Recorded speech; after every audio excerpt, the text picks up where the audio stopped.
सुप्रभात प्यारे बच्चों। आज फिर एक नए विचार के साथ हम अपनी कक्षा की शुरुआत करेंगे। आप अपना भविष्य नहीं बदल सकते। आप अपना भविष्य नहीं बदल सकते, पर आप अपनी आदतें बदल सकते हैं। और निश्चित रूप से आपकी आदतें जो हैं वो आपका भविष्य बदल देंगी। तो आइए शुरू करते हैं आज की कक्षा। तो प्यारे बच्चों, आज हम करेंगे अभ्यास सागर पाठ 15 कामचोर, जिसमें व्याकरण का विषय है हमारा समास और उसके 3 भेद अविभाव, कर्मधारय, बहुव्रीहि। पाठ 11 अभ्यास सागर में हमने समास के 3 भेद पहले से कर लिया था और समास की पूर्ण जानकारी भी मैंने अच्छे से आपको दी थी, जिसमें हमने तत्पुरुष, द्विगु और द्वंद्व समास पढ़े थे। आज हम अविभाव, कर्मधारय और बहुव्रीहि समास पढ़ेंगे। तो आइए शुरू करते हैं आज का पाठ अभ्यास सागर पाठ 15। तो देखते हैं क्वेश्चन नंबर 1। पिछले पाठों में आप तत्पुरुष, द्विगु और द्वंद्व समास पढ़ चुके हैं। आइए अब अन्य समास पढ़ें। नीचे अविभाव, कर्मधारय, बहुव्रीहि समास के उदाहरण दिए गए हैं। इन्हें ध्यान से पढ़िए और समझिए। पहला समास है हमारा अविभाव। बेनकेल। बेनकेल जो है वो हमारा समस्त पद है। जब हम इसका विग्रह करेंगे तो ये बन जाएगा बिना नकेल के। पतली पतली, विग्रह बन जाएगा बिल्कुल पतली। कर्मधारय का देखते हैं। पुरुषोत्तम, पुरुषों में है जो उत्तम। कमल नयन, कमल के समान नयन।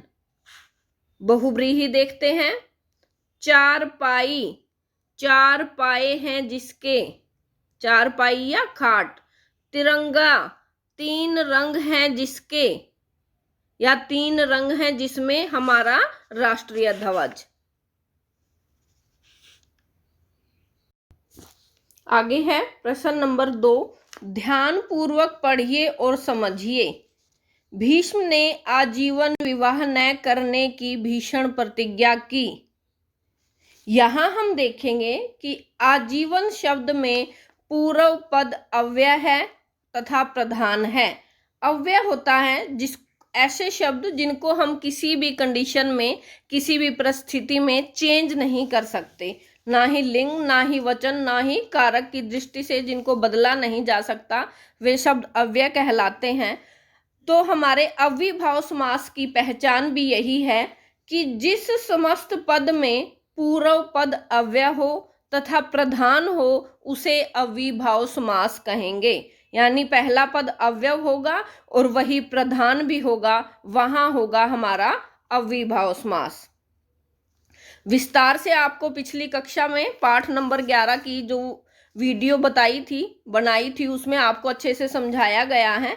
आगे देखते हैं प्रश्न नंबर 3।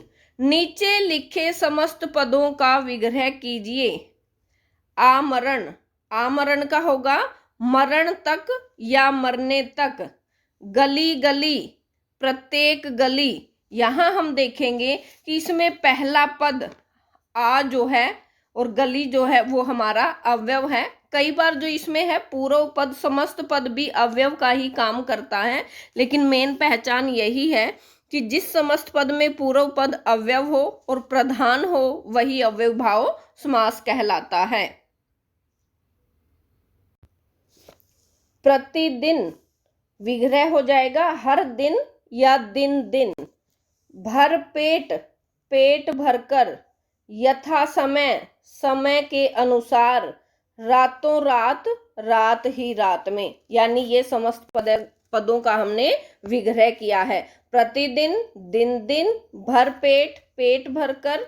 यथा समय, समय के अनुसार। रातों रात, रात ही रात में। यानी पहला पद अव्यय हो वहां पर हमारा अविभाव समास होगा। आगे देखते हैं क्वेश्चन नंबर 4। नीचे दिए गए विग्रहों का समस्त पद लिखिए। अब यहाँ पर विग्रह दिया गया है तो उसका हमें समस्त पद बनाना है। जन्म से लेकर आजन्म, प्रत्येक घर घर घर, विधि के अनुसार यथाविधि। प्रत्येक प्रत्येक, हाथ ही हाथ में, हाथों हाथ, हर घड़ी घड़ी घड़ी या प्रत्येक घड़ी। यानी ये हमने विग्रह का समस्त पद बनाया है। जन्म से लेकर आजन्म, प्रत्येक घर घर घर, विधि के अनुसार यथाविधि, प्रति एक प्रत्येक, हाथ ही हाथ में, हाथों हाथ, हर घड़ी घड़ी घड़ी या प्रत्येक घड़ी।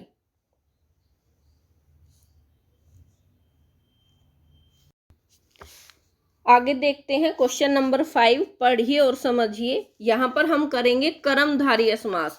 कर्मधारय समास में क्या होता है, जिस समस्त पद में पूर्व पद व उत्तर पद परस्पर परस्पर यानी आपस में उपमेय उपमान यानी विशेषण और विशेष्य का संबंध होता है, उसे कर्मधारय समास कहते हैं। यानी पहले पद और दूसरे पद में विशेषण विशेष्य का संबंध हो, या विशेषण को हम कहेंगे उपमेय और विशेष्य को कहेंगे हम उपमान। उपमेय जिसकी तुलना की जा रही है, उपमान जिससे की जा रही है, वो उपमेय उपमान कहलाते हैं। यानी कर्मधारय समास में पहला पद यानी पूर्व पद, उत्तर पद यानी बाद का पद, दोनों पदों में विशेषण विशेष्य का संबंध होता है, उसे कर्मधारय समास कहते हैं।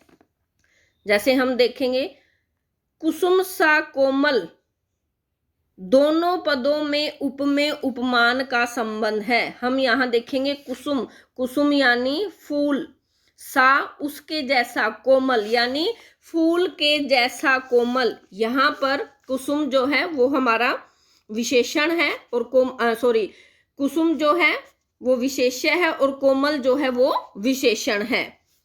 कुसुम कोमल राम को सन्यासी वेश में वन की ओर जाते देख ग्राम की स्त्रियां व्यथित हो उठी। यानी कुसुम के समान कोमल, फूल के समान कोमल राम को देखकर सभी जो स्त्रियां थी वो दुखी हो गई। अब यहाँ कुसुम सा कोमल में हमारा कर्मधारय समास है, क्योंकि यहाँ पर विशेषण विशेष्य का संबंध बताया गया है। आगे देखते हैं प्रश्न 6, नीचे दिए गए समस्त पदों का विग्रह कीजिए। कर्मधारय समास में है ये, विग्रह करना है। महात्मा, महान है जो आत्मा। अब यहाँ देखेंगे महान और आत्मा, महान जो है वो विशेषण है और आत्मा जो है वो विशेष्य है, तो यहाँ पर हमारा कर्मधारय समास है। यानी जहाँ पर दोनों पदों में विशेषण विशेष्य या उपमेय उपमान का संबंध हो, वो हमारा कर्मधारय समास कहलाता है। नीलकंठ, नीला है जो कंठ, यानी जिसका कंठ नीला है। पीतांबर, पीले हैं जो अंबर। कर्मधारय समास की एक ये पहचान होती है कि इसमें है जो या जिसका शब्दों का जैसे, जो या जैसे शब्दों का प्रयोग किया जाता है, वहां पर कर्मधारय समास होता है। कमल नयन, कमल के समान नयन यानी कमल जैसे नयन। घन श्याम, घन के समान श्याम, या के समान या है जो है वो कर्मधारय समास की पहचान है। आगे देखते हैं प्रश्न नंबर 7, नीचे दिए गए विग्रहों का समस्त पद लिखिए। विग्रह दिया हुआ है, हमें समस्त पद बनाना है। चंद्र के समान मुख, चंद्रमुख यानी के समान जो है कर्मधारय समास की पहचान है। महान है जो आत्मा, महात्मा, है जो शब्द भी जो है वो कर्मधारय समास की पहचान है कि जहां पर उपमेय उपमान का संबंध होता है, विशेषण विशेष्य का संबंध होता है, वहां कर्मधारय समास होता है।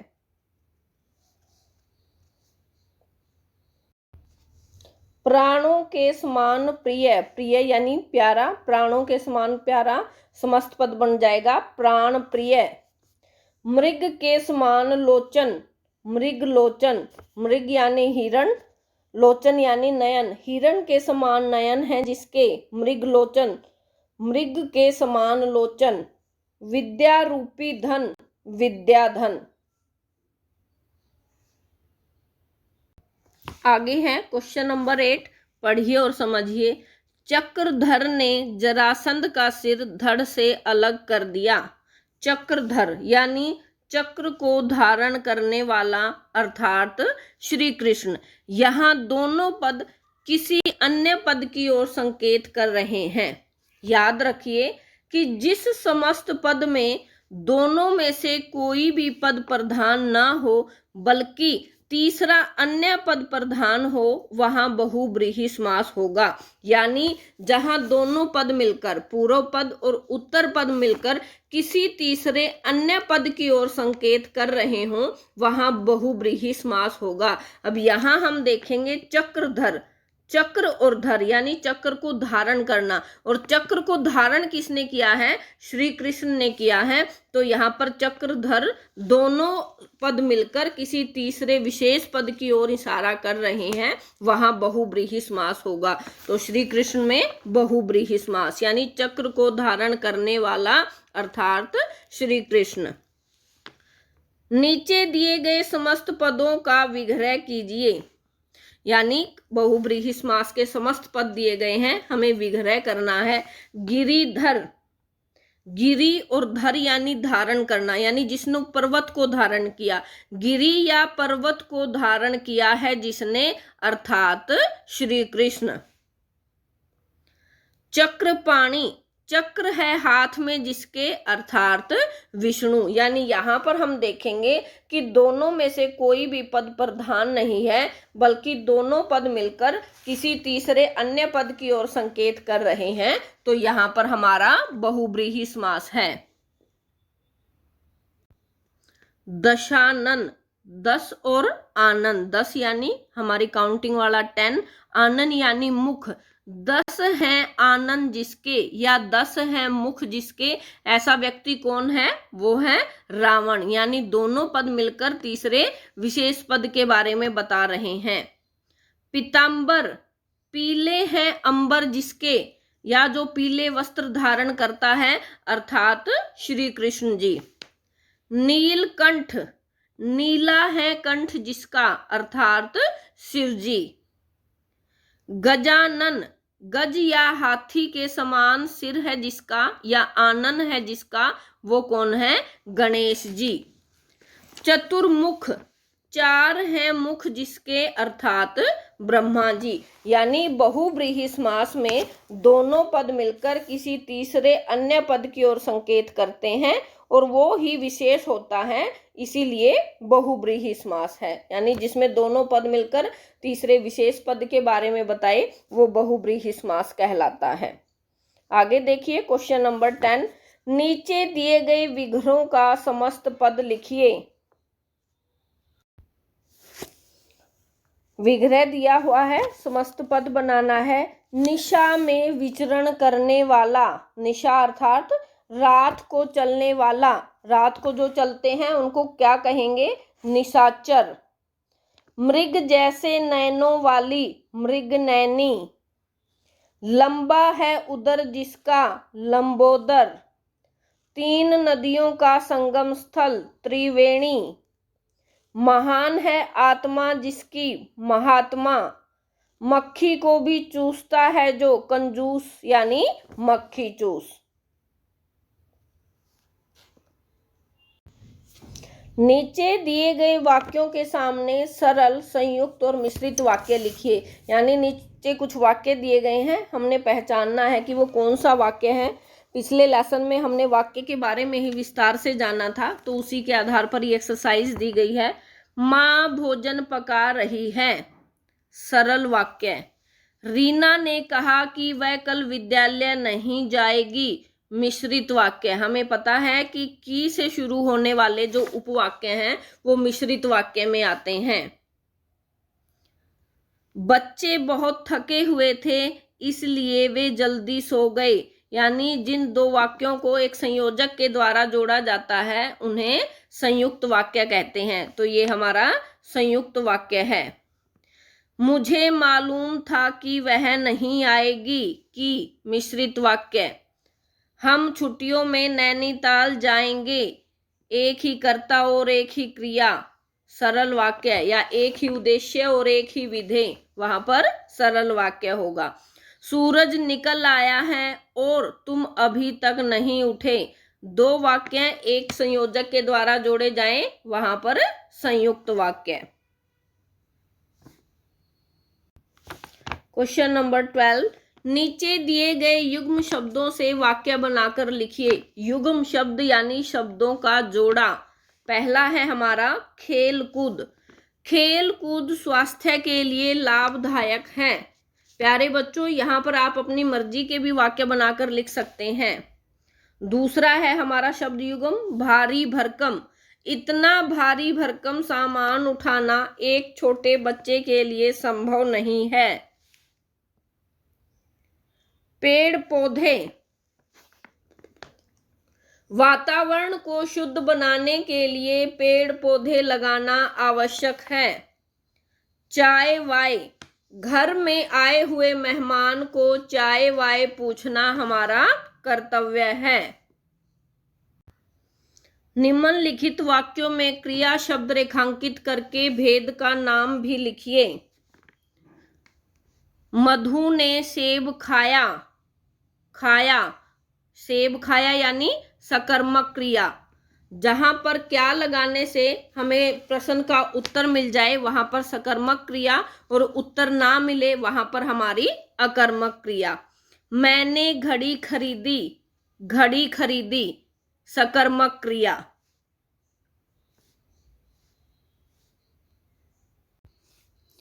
पेड़ पर चिड़िया बैठी है अकर्मक क्रिया, और क्रियापद है बैठी है। बच्चे छत पर पतंग उड़ा रहे हैं। उड़ा रहे सकर्मक क्रिया। सोहन पढ़ रहा है। पढ़ रहा अकर्मक क्रिया। आगे देखिए क्वेश्चन नंबर 14, निम्नलिखित वाक्यांशों के लिए एक शब्द लिखिए। दूर की सोचने वाला, दूरदृशी। देखने वाला भी कह सकते हैं, सोचने वाला भी कह सकते हैं, दोनों का एक ही आंसर होगा दूरदृशी। काम से जी चुराने वाला, कामचोर। कम खाने वाला, अल्पाहारी। जो स्वयं पैदा हुआ हो, स्वयंभू। जिसकी गहराई का पता न मिल सके, अथाह।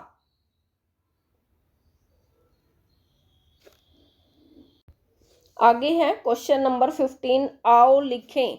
कामचोर कहानी में पानी की बहुत बर्बादी दिखाई गई है। आप पानी बचाओ जल संरक्षण पर स्लोगन लिखिए और विज्ञापन भी बनाइए। यानी 2 स्लोगन लिखने हैं आपने और एक विज्ञापन बनाना है, और ये कार्य जो है वो आपको स्वयं करना है। और असाइनमेंट में जो है क्वेश्चन नंबर 15 के साथ ही आपने सारी फोटो भेजनी है। जिस बच्चे ने 15 के साथ नहीं भेजी उसकी चेक नहीं होगी। आप लास्ट वाला क्वेश्चन छोड़ देते हैं सभी, आगे से आपकी असाइनमेंट चेक नहीं की जाएगी जब तक आप लास्ट वाला क्वेश्चन नहीं भेजेंगे। तो इसमें भी आपको 2 स्लोगन लिखने हैं जल के ऊपर, और नेक्स्ट पेज पे आपको एक विज्ञापन भी बनाना है। आप विज्ञापन बना भी सकते हैं, उसकी फोटो भी चिपका सकते हैं, दोनों ही काम कर सकते हैं, लेकिन आपने पाठ जो है वो कंप्लीट करके भेजना है। यानी ये क्वेश्चन आप स्वयं करेंगे। पहले पानी पर 2 स्लोगन लिखेंगे, जल बचाएं जीवन बचाएं, जल ही जीवन है। इस तरह के कोई भी 2 स्लोगन लिखेंगे और आगे वाले पेज पर आप जो है एक विज्ञापन बनाएंगे। तो कार्य आपने कंप्लीट करके भेजना है। आज की कक्षा में इतना ही, फिर मिलते हैं। धन्यवाद प्यारे बच्चों, आज की कक्षा में इतना ही। आशा करती हूँ कि जो आपको समझाया गया है अच्छे से समझ में आ गया होगा, और यही कार्य आप घर में अच्छे से दोहराएंगे और समझने का प्रयास करेंगे। धन्यवाद।